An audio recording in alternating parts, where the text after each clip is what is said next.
कम everyone, Aditya सीटेट्स classes channel पर सीटेट्स and जितने भी गवर्नमेंट टीचिंग जॉब्स हैं उन सभी की फ्री क्लासेस बेसिस लेवल से होती है। आज मैथ पेडोलॉजी का चैप्टर 4 का जिक्र किया जा रहा है। इससे पहले चैप्टर 1 2 3 बता दिया गया था, पढ़ा दिया गया था और सभी में आपको पेडोलॉजी के बारे में पढ़ाया गया था। बहुत ही महत्वपूर्ण टॉपिक्स थे जिक्र किए गए हैं, बहुत ही इंपॉर्टेंट्स हैं क्योंकि जितने भी सीटेट एग्ज़ाम्स हुए हैं उन सभी में इन मानव के द्वारा प्रश्न है जो पूछा जाता है। यदि आप चैनल पर नए हैं तो चैनल को सब्सक्राइब करें, अपने दोस्तों के साथ शेयर करें और क्लास कुछ देर बाद प्रारंभ हो रही है। तो हमने आपको मैथ पेडोलॉजी में चैप्टर 3 तक पढ़ा चुका हूँ और तीनों चैप्टर्स आपके लिए बहुत ही महत्वपूर्ण है।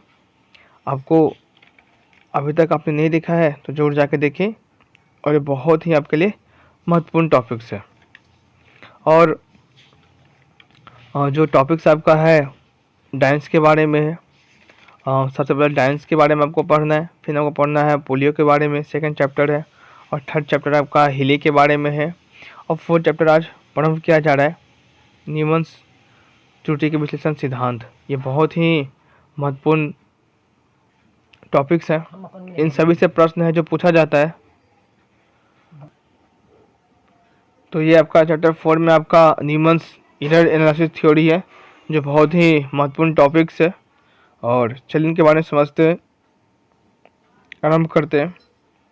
उससे पहले कुछ महत्वपूर्ण चीज़ ये है कि सीटेट का नोटिफिकेशन कुछ दिन पहले ही जारी किया गया था और वो फॉर्म का जो अप्लाई जो डेट है वो 31 तारीख से है और इसका लास्ट डेट है अप्लाई करने का 24 तारीख।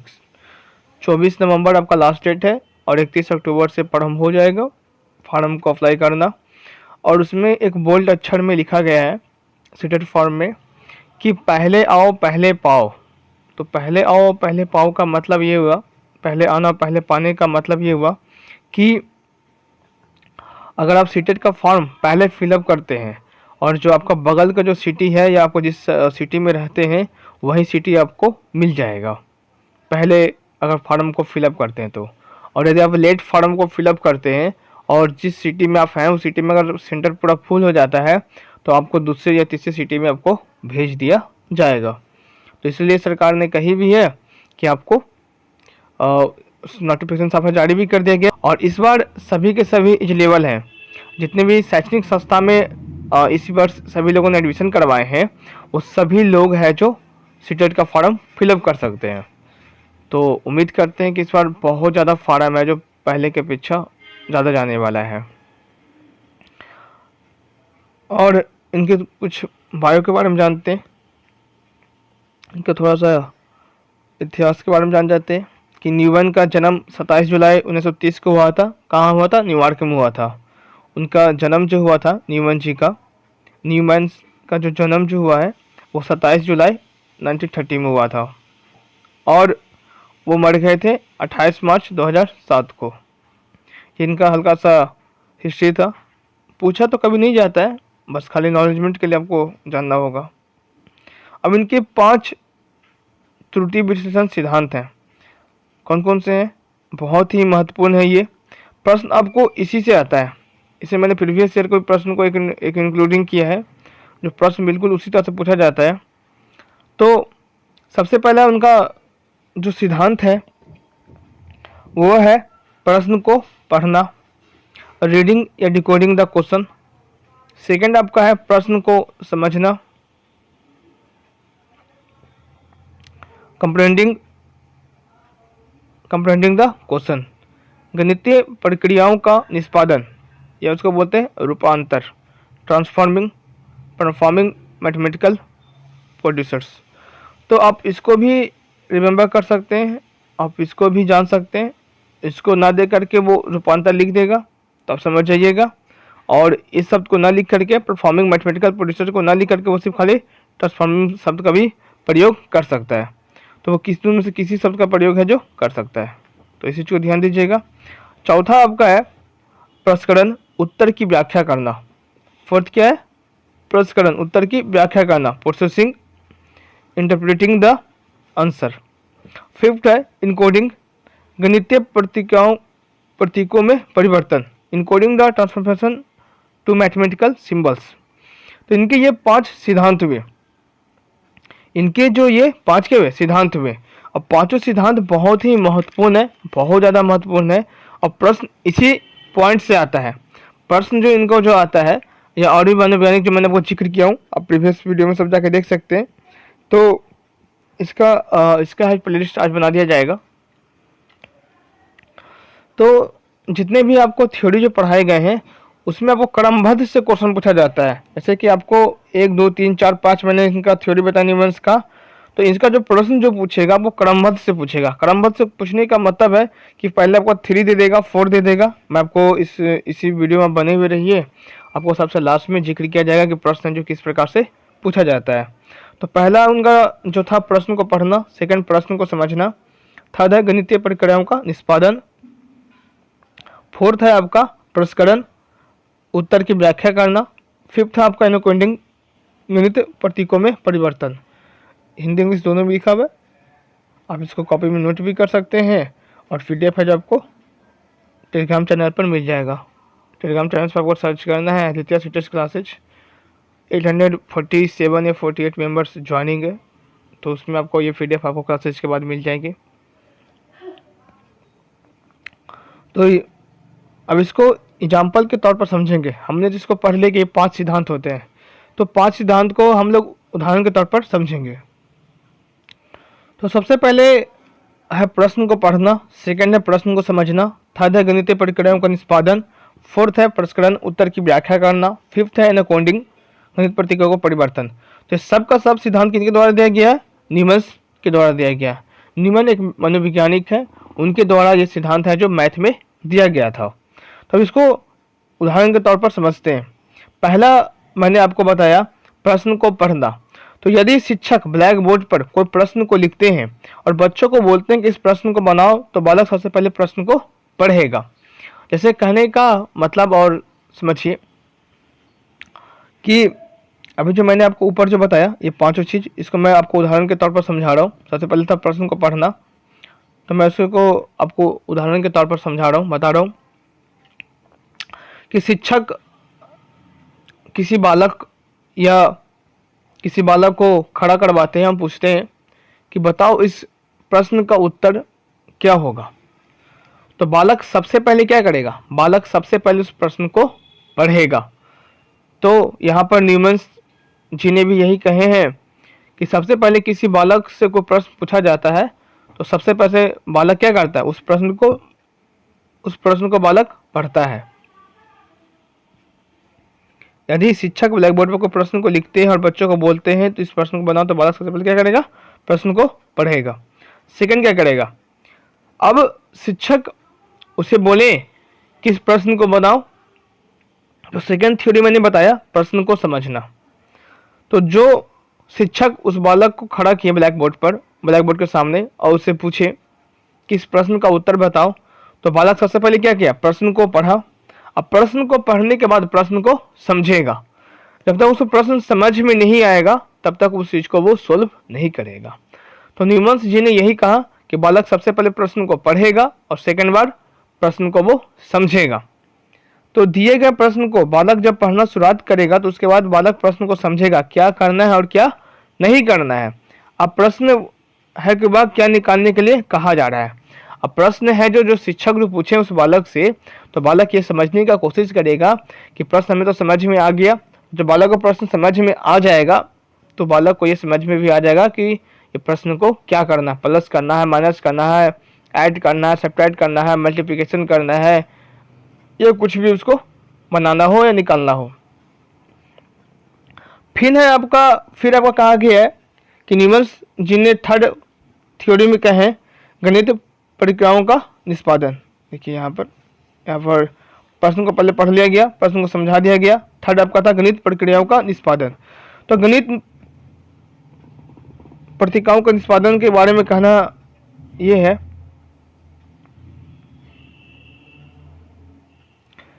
अब बालक है जो प्रश्न को पढ़ लिया, बालक प्रश्न को समझ गया। अब बालक उसका क्वेश्चन के अकॉर्डिंग, प्रश्न के अनुसार उस क्वेश्चन को सॉल्व करेगा। क्या करेगा? उस प्रश्न को सॉल्व करेगा। तो बालक जो था, जो तीसरा जो था, गणितीय प्रक्रियाओं का निष्पादन में, रूपांतर में, बालक इस प्रश्न को पढ़ लिया, समझ लिया। अब बालक प्रश्न के अनुसार उसको बनाएगा, उसको व्याख्या या फिर चिन्ह में परिवर्तन करेगा। अब बालक इसमें चिन्ह में परिवर्तन करना या नंबर संख्या में लिखना प्रारंभ कर देगा। इस उदाहरण के तौर पर मैंने आपको बताया हूं, देखिएगा यहाँ पर मैंने आपको उदाहरण के तौर पर मैंने समझाया हूँ कि यदि दो संख्याओं का जोड़ 36 है और पहला संख्या 12 है, दूसरा संख्या को ज्ञात करें। मैंने एक प्रश्न को रखा, आपका जो थर्ड जो आपका सिद्धांत है, त्रुटि के जो सिद्धांत है, विश्लेषण सिद्धांत है, उसमें न्यूमैन जी ने कहा है गणित प्रक्रियाओं का निष्पादन। तो निष्पादन कहने का मतलब तात्पर्य ये हुआ कि अब जो प्रश्न जो पूछा गया है, अब उसे संख्या में लिखना है और उसको चिन्ह में उसको लाना है। तो यहाँ पर उदाहरण के तौर पर मैं आपको समझा रहा हूँ कि यदि दो संख्याओं का जोड़ 36 है, if two numbers add is 36, if two numbers add is 36 and, और पहला संख्या 12 है और दूसरा संख्या ज्ञात करें। तो if first number is 12, find the second number. If two add number is 36। तो यहाँ पर बालक को जो प्रश्न जो दिया गया था कि यदि दो संख्याओं का जोड़ कितना 36 है और पहला संख्या 12 है और दूसरा संख्या ज्ञात करें। तो बालक यहाँ पर क्या किया? बालक को दिया गया था दो संख्या, दो नंबर्स दिया गया था। पहला संख्या कितना दे दिया गया था? 12 दे दिया गया था। दूसरा संख्या उसको मालूम नहीं है तो उसने x माना और क्या करना था? जोड़ था। दो संख्या का जोड़ कितना था? नहीं 36 था, 36 हमने लिख दिया। तो एक संख्या 12 दिया हुआ है और एक संख्या आपको x में उसको लिख दिए। तो यहाँ पर बालक क्या किया? रूपांतर किया। प्रश्न जो पूछ रहा था, प्रश्न जो पूछा गया, उसके द्वारा बालक उस प्रश्न को सॉल्व किया। क्या किया? उसको बनाया, उसको चिन्ह में लाया। क्या लाया? चिन्ह में लाया। जैसे हम प्लस माइनस का देखिए, यहाँ पर आपको साइन आपको दिया गया है। तो जिस प्रकार से क्वेश्चन पूछ रहा है बालक, उस प्रकार से उस प्रश्न को है जो बना रहा है। चौथा आपका था प्रश्नकरण, उत्तर की व्याख्या करना। आपका फोर्थ क्या था? उत्तर की व्याख्या करना। तो जब प्रश्न को बना रहे हैं तो वहाँ उसके नियम के अनुसार पालन करेंगे और उसके अनुरूप उस प्रश्न को व्याख्या करेंगे और उसका उत्तर मालूम हो जाएगा।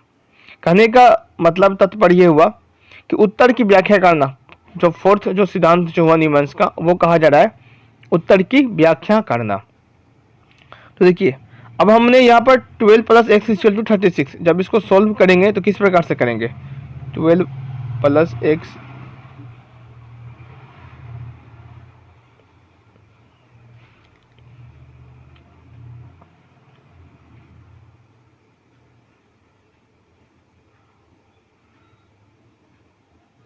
(36) हो गया, x = 36 - 12 = कितना? 24। ठीक है। तो हमने क्या किया? इसको नियम के अकॉर्डिंग इसका हमने व्याख्या किया। इस प्रश्न का हमने तो यहाँ पर सिर्फ खाली साइन चेंज किया। यहाँ पर आपको थर्ड में जो सिखाया किया है कि जो आपसे क्वेश्चन जो पूछ रहा है उसके अकॉर्डिंग उसको बनाना है और उसको एक चिन्ह में परिवर्तन करना है, संख्या में परिवर्तन करना है और उसके चिन्ह में उसको परिवर्तन करना है। तो हमने वही किया। हमें संख्या पूछ रहा था कि दो संख्या का जो 36 है और पहला संख्या 12 है और दूसरा संख्या को ज्ञात करें। तो 12 + x = कितना हुआ? 36 हुआ और x + 36 - 12 कितना होगा आपका? 24 हो गया। तो आपको फोर्थ में आपको वही कर रहा था कि उत्तर की व्याख्या करें। तो यहाँ पर जो फोर्थ जो आपका जो था प्रश्नकरण, उत्तर की व्याख्या करना, तो यहाँ पर हमने क्या किया? हमने यहाँ पर इसको व्याख्या कर दिया कि 12 + x = 36 और x = 36 - 12 = 24। तो यहाँ पर उस चीज़ को क्या किया गया? व्याख्या कर दिया गया है। तो यही मैंने आपको बताया भी। आपका फिफ्थ जो सिद्धांत जो था कि एनकोडिंग कहने का मतलब हो गया गणित प्रतीकों में परिवर्तन। अब उसका जो हमने अभी जो सोल्व किया जो 36, जो हमने यहाँ पर जो आंसर उसको प्राप्त किया, तो ये क्या सही है कि गलत, हमने जो x का जो मान निकाला वो सही है कि गलत। तो फिफ्थ में आपका ये होता है कि जो हम जो प्रश्न को जो सॉल्व जो कर रहे हैं, क्या उसका जो उत्तर जो आ रहा है वो सही है कि गलत है, उसका हम लोग जांच करेंगे। तो ये बहुत ही महत्वपूर्ण है। यही बस इनके सिर्फ खाली 5 सिद्धांत थे और ये जानना बहुत ही इंपॉर्टेंट है। और किस प्रकार से प्रश्न पूछा जाता है मैं आपको अभी तुरंत जिक्र कर रहा हूँ। तो फिर से मैं एक बार रिविजन कर देता हूँ। पहला, न्यूमन त्रुटि विश्लेषण के 5 सिद्धांत थे। पहला था प्रश्न को पढ़ना। तो पहला प्रश्न को पढ़ने का कहने का तात्पर्य मतलब ये हुआ कि अभी तुरंत आपको मैंने नीचे उदाहरण देकर समझाया भी, बताया भी कि इसमें जो शिक्षक जो होते हैं वो बालक को क्लास वर्ग में खड़ा करते हैं और पूछते हैं कि बालक बताओ कि ये प्रश्न जो है इसका तुम उत्तर बताओ। तो पहले बालक क्या करेगा, प्रश्न को पढ़ेगा। दूसरा मैंने आपको बताया कि प्रश्न को समझना। तो बालक को जब खड़ा कर दिया गया ब्लैक बोर्ड के सामने और पूछा गया कि इसका उत्तर दो, तो बालक क्या करेगा, बालक सबसे पहले प्रश्न को समझेगा। क्या करेगा, बालक सबसे पहले प्रश्न को समझेगा। मैंने एक सिर्फ उदाहरण दिया, इसके बहुत सारे उदाहरण हो सकते हैं, बहुत सारे इसका उदाहरण के तौर पर हो सकते हैं। तो आप अपने तौर पर भी इसको उदाहरण को सेट कर सकते हैं। ये मेरे द्वारा उदाहरण है जो सेट किया गया था। तो सेकंड था प्रश्न को समझना। तो जब सर ने, शिक्षक ने पूछा उस बालक से कि बताओ इस प्रश्न का उत्तर क्या होगा, तो बालक उस प्रश्न को पहले पढ़ा और फिर समझा। थर्ड आपको दिया गया है कि गणितीय प्रक्रियाओं का निष्पादन या रूपांतर, ये बहुत ही इंपॉर्टेंट पॉइंट है। रूपांतर, ये शब्द ना दे करके वो इस शब्द को कभी जिक्र कर देगा, रूपांतर को जिक्र कर देगा। तो दोनों का मतलब यही हुआ। तो थर्ड पॉइंट में ये हो गया कि जो प्रश्न जो पूछ रहा है उसको बदलना, उसको संख्या में, उसको चिन्ह में, उसको साइन में क्या ना, बदलना। तो गणित प्रक्रियाओं को निष्पादन, मैंने आपको नीचे उदाहरण देकर बताया कि दो संख्याओं का जोड़ 36 है। पहला संख्या 12 दिया गया है तो दूसरा संख्या को ज्ञात करें। If 2 number add is 36, if 1 number is given 12, find the other number. तो दो संख्या दिया गया था, उसका एक संख्या आपको ज्ञात करना है, तो वहां पर से भी आप निकाल सकते हैं। और फोर्थ आपका है प्रश्न, उत्तर की व्याख्या करना। इसका कहने का मतलब तात्पर्य ये हुआ कि इसका कहने का मतलब और तात्पर्य आपका ये हुआ, कहने का मतलब और तात्पर्य हुआ कि processing the interpreting the answer, जो आपने जो उत्तर जो प्रश्न जो आपने हल किया, अब उसको एक नियम के अनुसार बनाना। 12 + x = 36 हमने यहाँ पर बनाया, तो वहाँ पर मैंने ये किया कि x = 36 - 12 = 24। तो हमने एक नियम को पालन किया, उसकी व्याख्या हमने कर दिया कि प्रश्न को इस प्रकार से हमने नियम के अनुसार उसको हम सोल्व करेंगे। फिफ्थ आपका है इनकोडिंग। इनकोडिंग मतलब कि अब जो हमने प्रश्न जो बनाया, जो उसका जो उत्तर जो आया उसको जांच करना, क्या वो सही है कि गलत है। जो हमने प्रश्न जो बना लिया, क्या वो सही है कि गलत है। तो ये आपका 5 गो थ्योरी जो आपका हुआ न्यूमेरिकल्स का, बहुत ही आपका महत्वपूर्ण थ्योरी है। अब प्रश्न इसको किस प्रकार से पूछा जाता है, इसको समझिए। चलिए, अब इसका प्रश्न आपको दिया गया है और इसका आंसर या आपको लैपटॉप कमेंट बॉक्स में कमेंट कीजिए कि इसका उत्तर किस प्रकार से आएगा। इसका दोनों प्रश्न हमको रखा गया है, इंग्लिश में भी रखा गया और हिंदी में भी रखा गया है, बताया गया, मैंने दिया भी हूँ। और पोल भी आपको मिल जाएगा, तो आप वहाँ भी उसका उत्तर दे सकते हैं। तो यहाँ पर दिया गया है कि न्यूमैन के त्रुटि के विश्लेषण के 5 नियम हैं और वह यादृच्छिक क्रम में दिए गए हैं। मतलब किसी क्रम में आपको दिया गया है और आपको बताना है कौन सा क्रम है जो सही है। पहला है प्रश्न को समझना, बी है गणितीय चिन्हों में रूपांतर, सी है प्रश्न को पढ़ना, डी है उत्तर की प्रतिपादित करना, ई है गणितीय कार्यविधियों का निष्पादन करना। तो ये बहुत ही इंपॉर्टेंट है। अब बताइए इसका सही उत्तर क्या होगा।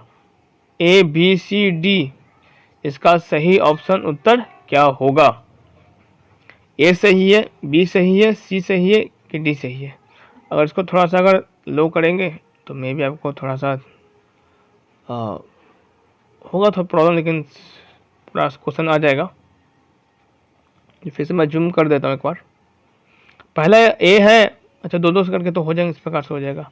पहला है प्रश्न को समझना, गणितीय चिन्हों में रूपांतर, प्रश्न को पढ़ना, उत्तर की प्रतिपादित करना, गणित कार्य विधियों का निष्पादन करना। और जितने सभी लोग लाइव चैट कमेंट देख रहे हैं, लाइव चैट देख रहे हैं, लाइव देख रहे हैं, वो सभी लोग लाइव चैट कमेंट उसमें कमेंट करेंगे कि इसका सही उत्तर क्या होगा, ए, बी, सी की डी। किस इसी प्रकार से ये आपको सीटेट 2021 में प्रश्न पूछा गया था और सेम इसी प्रकार से प्रश्न भी आपको हर बार पूछा जाएगा और सेम यही क्वेश्चन भी आ सकता है। सेम इसी प्रकार से क्वेश्चन भी आपको पूछ सकता है, क्योंकि आपको इसमें सिर्फ इनका आपको इस प्रकार से, इसलिए मैं कह रहा हूँ कि इनका जो प्रश्न जो आता है ना वो रो में आता है, उनको रो में सरियाना होता है। मैंने आपको तुरंत अभी 5 सिद्धांत के बारे में पढ़ाया, तो यहाँ पर चल समझते हैं। तो यहाँ पर जो राइट जो आंसर आएगा वो कौन सा आएगा, वो आपका सी आएगा। कौन सा आएगा, सी आएगा। क्यों आएगा, चलिए समझते हैं कि सी आंसर आपको क्यों आएगा।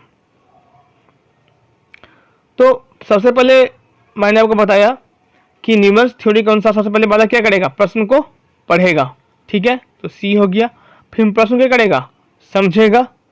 प्रश्न क्या करेगा, समझेगा। प्रश्न को क्या करेगा, आपको पढ़ेगा। तो आपको सी और ए में उस प्रकार से दिया हुआ है, देखिए सी और ए आपको उस प्रकार से दिया हुआ है। अब क्या करेगा, अब उसके बाद निष्पादन करेगा। क्या करेगा, निष्पादन करेगा। निष्पादन कहने का मतलब ये हुआ, एक सी हो गया, सबसे पहले प्रश्न को पढ़ा, प्रश्न को समझा, अब समझने के बाद उसको एक चिन्ह में परिवर्तन किया। हमने क्या बताया था, निष्पादन करना। निष्पादन करने का मतलब क्या हो गया, प्रश्न को चिन्ह में बदलना। प्रश्न क्या पूछ रहा है, प्लस करना, माइनस करना, किस प्रकार से क्या कर रहा है, उस प्रकार से प्रश्न को हम लोग चेंज करेंगे। तो अब वो क्या हो गया, ए हुआ, ई हुआ, अब आपको कौन सा बचा, अब आपको बी बचा और आपको डी बचा। बी बचा, आपको कौन सा बचा, डी बचा।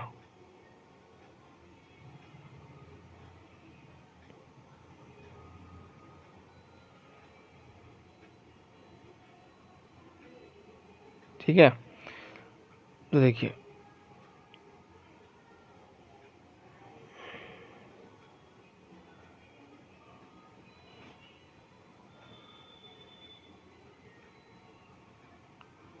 ठीक है, ठीक है। तो सबसे पहले बात क्या है, प्रश्न को पढ़ा, प्रश्न को समझा और फिर उसको उत्तर को क्या किया, प्रतिपादित करना। उत्तर को उसने क्या किया, प्रतिपादित किया। प्रतिपादित करने का मतलब ये है, सॉरी, उसने गणितीय कार्य को क्या किया, निष्पादन किया। निष्पादन करने का मतलब उसको व्याख्या किया, मतलब कि जो संख्या जो पूछा गया था, उसको उसने क्या किया, उसको उसने चिन्ह में उसको परिवर्तन किया। अब यहाँ पर अब उसके बाद क्या करेगा, उत्तर को प्रतिपादित करना। उत्तर को प्रतिपादित करने का मतलब ये है कि उसको व्याख्या करना। व्याख्या करके हमने उसको निकाला कि जो ये जो होगा वो किस प्रकार से होगा, जो ये जो दिया गया है वो किस प्रकार से दिया गया है, जो उत्तर जो हमने निकाला वो किस प्रकार से आया है। और बी आपका होगा गणित चिन्हों में रूपांतर। गणित चिन्हों में क्या होगा, रूपांतर। गणित चिन्हों का रूपांतर कहने का मतलब ये हुआ कि अब जो उसका जो आंसर जो आया वो आ गया। अब उसको हम लोग जांच करेंगे क्या वो सही है कि गलत है। तो हमने आपको सबसे लास्ट 5th स्टेज में आपको मैंने पढ़ाया भी हूँ कि गणित प्रतीकों में परिवर्तन। प्रतीक के जहाँ पर यहाँ पर चिन्ह का प्रयोग किया तो कोई अंतर नहीं है, समझने का है, फिर नहीं समझेगा कि कुछ गलत दिया गया।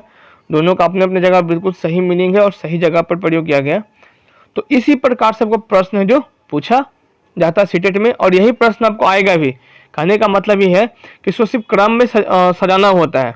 तो क्रम में सजाने का मतलब कि मैंने इसको यहाँ पर आपको ए बी सी डी मैंने आपको दे दिया। तो अब अगला बार जो प्रश्न जो पूछेगा आपको उसको ई को पहले कर देगा, ए को ए की जगह ई कर देगा। तो A B C D E ये सब लिखा हुआ रहेगा और सिर्फ खाली प्रश्न को आगे पीछे कर देगा। और सेम आपको इसी प्रकार से क्रम में सजाने के लिए प्रश्न जो इससे पूछा हमेशा जाता है। अब इसको इंग्लिश में भी आप देख सकते हैं प्रश्न को। There are 5 rules of Newman's theory analysis, they are the given in the random order. पहला है कंप्रेंडिंग द क्वेश्चन, बी है transformation the mathematics symbols, C है आपका रीडिंग द क्वेश्चन, डी है आपका इंटरप्रेटिंग द आंसर, ई है आपका performing mathematical procedures. तो मैंने आपको यहाँ पर जिक्र किया हूँ कि सबसे पहले क्या करेगा बालक, सबसे पहले बालक क्या करेगा, पहले क्वेश्चन को पढ़ेगा, रीडिंग द क्वेश्चन। तो सिर्फ आपका ऑप्शन नंबर सी मात्र आपको एक चीज में आपका सिर्फ सी में आपका है, तो सी आपका क्या बिल्कुल आपका राइट आंसर है। सबसे पहले बालक क्या करेगा, क्वेश्चन को पढ़ेगा। फिर आपको दिया ए नंबर कंप्रेसिंग द क्वेश्चन। अब क्वेश्चन को उसने क्या करेगा, मैंने आपको सेकंड बताया था कि प्रश्न को समझना, कंप्रेहेंडिंग द क्वेश्चन, कंप्रेहेंडिंग द क्वेश्चन, प्रश्न को समझना, अंडरस्टैंडिंग द क्वेश्चन, क्वेश्चन को, प्रश्न को समझना। फिर आपको दिया गया ई नंबर, ई नंबर क्या गया, परफॉर्मिंग द मैथमेटिकल प्रोसीड्यूर्स। तो प्रोसीड्यूर्स कहने का मतलब और तात्पर्य ये हुआ कि अब उस वाला अब क्या करेगा, उस प्रश्न को आपको चिन्ह में, साइन में उसको परिवर्तन करेगा। जिस प्रकार से प्रश्न पूछ रहा है उसको उस रूप में, संख्या में और साइन लगा करके उसको परिवर्तन करेगा। फिर आपका आगे आपको दिया है डी नंबर, डी नंबर क्या है, इंटरप्रेटिंग द आंसर। अब वो आंसर को निकालेगा। हमने क्वेश्चन, पहले क्वेश्चन को पढ़ा, फिर क्वेश्चन को समझा, फिर क्वेश्चन को हमने तोड़ दिया और उसको संख्या में तोड़ा, उसको चिन्ह साथ में लगाया। अब उसका हमने क्या करेंगे, अब उसको नियम के अनुसार उसका हम लोग आंसर निकालेंगे। और आपको सबसे लास्ट में दे रहा है बी नंबर, बी नंबर में दिया गया ट्रांसफॉर्मिंग द मैथमेटिकल सिंबल्स। इसे कहने का मतलब तात्पर्य हुआ कि अब हम उसका जांच करेंगे। अब हमने जो फोर्थ में जो हमने उसको सोल्व किया और सोल्व करके जो हमें जो आंसर जो प्राप्त हुआ उसको हम लोग जांच करेंगे कि जो उत्तर जो है वो बिल्कुल सही है कि गलत है। तो कहने का मतलब तात्पर्य हुआ कि आपको सिंबल, आपको ये चिन्ह, आपको ये सिद्धांत है जो याद करना बहुत ही इंपॉर्टेंट है। ये 5 सिद्धांत आपको याद करना बहुत ही इंपॉर्टेंट है और आप लोग नोटबुक में भी नोट कर सकते हैं। आप लोग प्रश्न को पढ़ना, प्रश्न को समझना, गणितीय प्रक्रियाओं का निष्पादन, प्रसंस्करण करना, इनकाउंटिंग करना। तो जितने भी अभी आपको मैंने, ये सबसे लास्ट थ्योरी था, ये आपका मैथ का आपका सबसे लास्ट थ्योरी है और इससे ज़्यादा आपको मैथ पेडोलॉजी में प्रश्न पूछा नहीं जाता है। पेपर 1 और पेपर 2 के दोनों के लिए बहुत ही महत्वपूर्ण है और इससे अत्यधिक प्रश्न आपको पूछा नहीं जाएगा। ये आपका जो 4 थ्योरी था वो बिल्कुल समाप्त है। अब इसके बाद कोई भी थ्योरी इस पर अभी आएंगे नहीं। एक थ्योरी और बाकी है जीन पियाजे जी का। तो मैं देखूंगा कि यदि उनसे प्रश्न पूछा गया है तो मैं उस थ्योरी को मैं आपको जिक्र करूंगा। और यदि आप चैनल पर नए हैं तो चैनल को सब्सक्राइब कीजिए। आप हमें इंस्टाग्राम पर फॉलो कर सकते हैं, टेलीग्राम पर भी। अगर आपको दिक्कत है, कुछ प्रश्न समझ में नहीं आ रहा है तो आप हमें वहाँ पर भी पूछ सकते हैं। टेलीग्राम पर आपको VC है जो 8 बजे से लेकर के 8:30 बजे रात तक ओपन कर दिया जाता है आधा घंटे के लिए। अगर आपको कोई भी प्रश्न कुछ समझ में नहीं आ रहा है तो आप हमें प्रश्न को वहाँ पर टेलीग्राम पर पूछ सकते हैं। वीडियो को समाप्त करते हैं और अपने दोस्तों के साथ जरूर इस वीडियो को, हमारे चैनल को जरूर शेयर करें और अपने दोस्तों से सब्सक्राइब जरूर करवाएं। वीडियो को समाप्त कर रहे हैं। जय हिंद, जय भारत।